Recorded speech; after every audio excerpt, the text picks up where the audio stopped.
Democratic Senator Bob Menendez from New Jersey, aka Gold Bar Bob, has been convicted on a federal bribery case. Let's talk about it.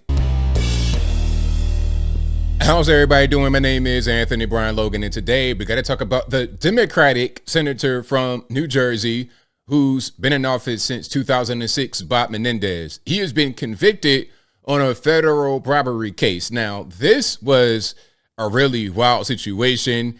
You guys may remember they went into his house and found all type of stuff, cash and gold bars. He had robes with his name embroidered on it. I think he might have had cash and or gold bars in the pockets of the robes. This guy was a nut. Now, it's not just he has money in the house. You may not have a traditional bank. You might want to have your money in cash under your bed, maybe even in a gold bar conveniently placed in the robe with your name on it. Maybe you might want to have that because, hey, it's your money. You do what you want to do. Okay, but that's not really what's going on. You see, he was being bribed by foreign agencies to do certain things over here in America, and he was getting paid in gold bars and cash, and I think he might have had some Rolex watches, things of this nature. He was being paid handsomely to do this. Now, I'm not saying he's the only one, but for some reason, he's one of the ones that has got caught and locked up. So he's also a convicted felon. Now, would a Democrat speak about him in the same fashion they speak about Trump? And we all know the whole thing with Trump was bogus. I mean, really, Stormy Daniels, you're going to get convicted for that? Paying somebody some money? Where's the crime? I don't understand. But when you are being paid by foreign agencies to do certain things in America as an elected official, that's a little bit different. When you are extracting money from foreign countries, you know, the whole 10 for the big guy, that's a little bit different. But before I go any further and get triggered, let's get into the actual news clip. Of course, I will link to the full thing in the box. Also, if you're an IG, visit the link in the bio, go to the corresponding article on the website. But without further ado, let's go ahead and roll it. Contessa Brewer with the details. Contessa. The verdict here, Kelly, is that he's guilty on all charges. New Jersey Senator Bob Menendez found guilty of 16 counts, including corruption, bribery, extortion, wire fraud, conspiracy, acting as a foreign agent, obstruction of justice. 16 charges in all, guilty on all of them. These brought in federal court. The jury had deliberated for 12 hours over 3 days. The trial has lasted some 2 months. The lawyer said recently that the evidence against the New Jersey senator was very thin. In the meantime, he has insisted on staying in office and continuing his run for re-election.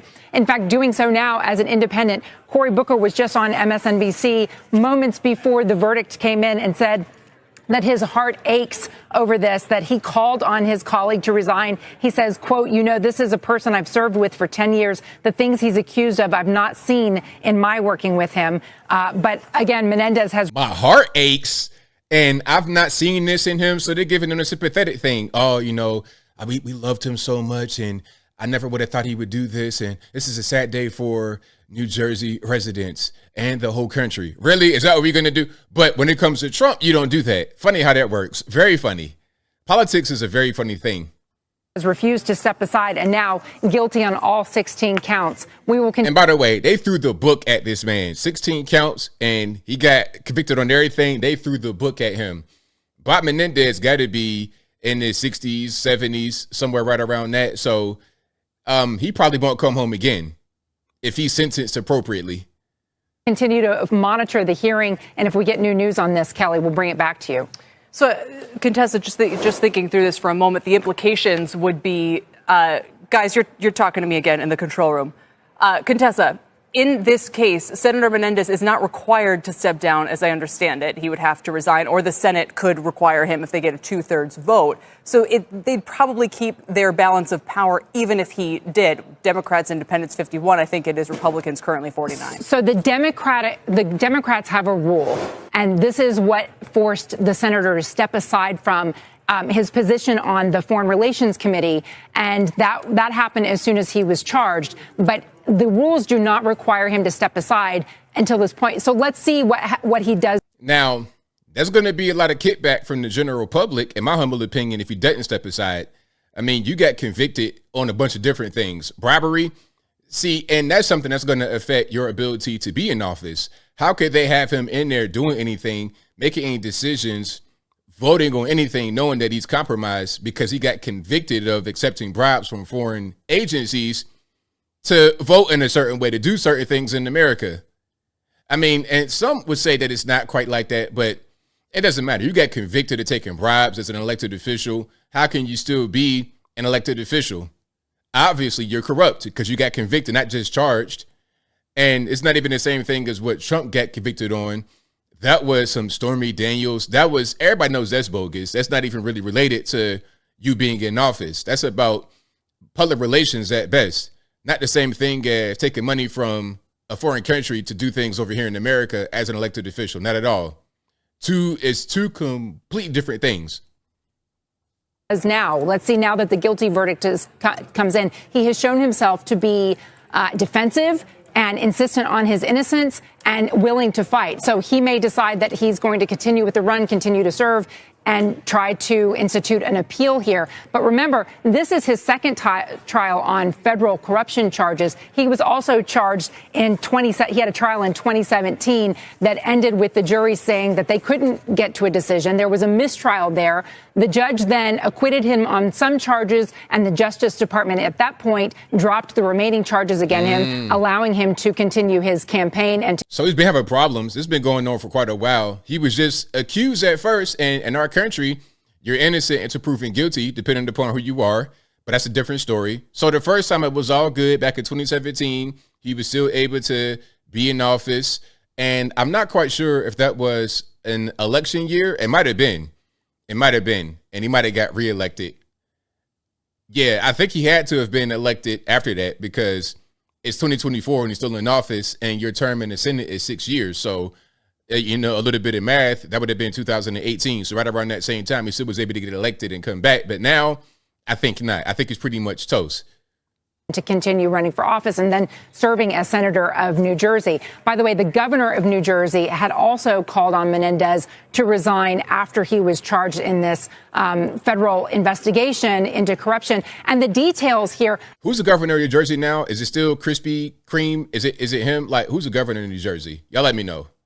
About the gold bars and stacks of cash. They were just shocking and really salacious when they were coming out in trial as the details came through. The jury clearly came to a consensus here because every single charge against the senator, every charge against his co-conspirators, one is a New Jersey real estate developer. The other one is a U.S. businessman with ties to Egypt who was working with Nadine Menendez. And I should mention that her trial, they have now decided, is postponed indefinitely because she is undergoing cancer treatment. That decision. Yeah, they're not going to get the wife. You know, they're going to pretty much let her get off because really, ultimately, at the end of the day, Nadine Menendez, who is that? That's just the wife of the senator. If not for the senator being who he is, then she couldn't have done anything at all. Came down just before the verdict in her husband, Bob Menendez's trial. I'm not saying that she doesn't deserve to get any kind of punishment, but at the same time, who they want is a senator. Trial came in. But he's up for re-election right now. So if there were a Republican challenger, that would be probably the only way the seat flips, if that Republican somehow gains the seat. Otherwise, if someone's appointed as his replacement, Democratic governor, probably a Democratic person. I don't know if there's another name, a Democratic name on the ballot who could replace him if he drops out. I don't know. Maybe he's gonna try to ride this out and be reelected. It definitely puts New Jersey in play. And what's more, New Jersey, which was always seen as a staunchly blue state, firmly in the Democratic camp, there have been some polls recently that indicate that there's some cracks in the Democratic stronghold here. And so with this conviction and really even the allegations before the conviction, it tended to paint this opening for Republicans to say, look, the Democrats are a problem in New Jersey. So we'll wait to see what happens now. Politically, we wait to see what, he, at this point, he goes in for sentencing as well. Yeah. And this could put New Jersey in play as we head into the heat of the presidential and congressional election season. 100%. And the thing about this, that's pretty much the end of the video right there. But the thing about this is he's done. He can run, but he can't. I mean, he about to get locked up. They're about to sentence him. He's about to get locked up. So if you are in New Jersey, why would you want to vote for this guy knowing he's about to go to prison? It doesn't make so somebody is going to jump in. I thought I heard at the beginning they said that he was running as an independent. So is there anybody running as a Democrat? Is he unopposed? Is there a Republican? If he can't run, or if people don't want to vote for him, to vote for the other guy, I don't know. So we'll see. But as I close, I want to say this. Shout out to Goat Bar Bob. You're going to the penitentiary to make big rocks to little rocks. Ain't gonna be no diamonds or gold or nothing like that. Just straight up gravel. Okay, you're going to be lining up people's driveways with the rocks you breaking. Okay, then they're going to put the asphalt on top. That's what you're going to be doing for a while. You're probably about 70-something years old. You probably would die in the penitentiary, and that'd be that on that. But as I close, as I wrap it on up, put the bow on top, there's a bunch of more guys just like Bob Menendez that do this kind of thing every day and don't get caught. So let's do a full sweep of the federales and local governments to find corruption, get them out of here, get them behind bars, rather than spending our energy trying to do this whole lawfare thing against political opponents simply because we can't beat them fair and square when it comes to a general election. But I think I'll leave that right there for now. And what say you? What's your thoughts on Bob Menendez? Do you think that he needs to be in the penitentiary, make a big rocks, little rocks? Not really that big of a deal. Are there more who should be in this position? How about Trump? Should Trump be in prison for the whole Stormy Daniels thing? Whatever your thoughts are, let me know in the comments below. You guys know where I'm at. Yeah, Bob Menendez got to go. Taking bribes, getting gold bars and straight up cash and gifts, all that kind of stuff. You're just using the office as a way to get money. Aside from what you get paid, your 150 grand, 200 grand a year, that ain't enough. Lifetime benefits, that's not even enough. You get to be in office when you're 1,000 years old, about to die. That's not even enough. You want more and more and more and more. Your own greed has got you in prison. And again, there are many more like him who should be in the same situation. But whatever your thoughts are, please let me know in the comments below. And that's all I got to say for this video. If you like what you heard, please comment, rate, share, and subscribe. Peace.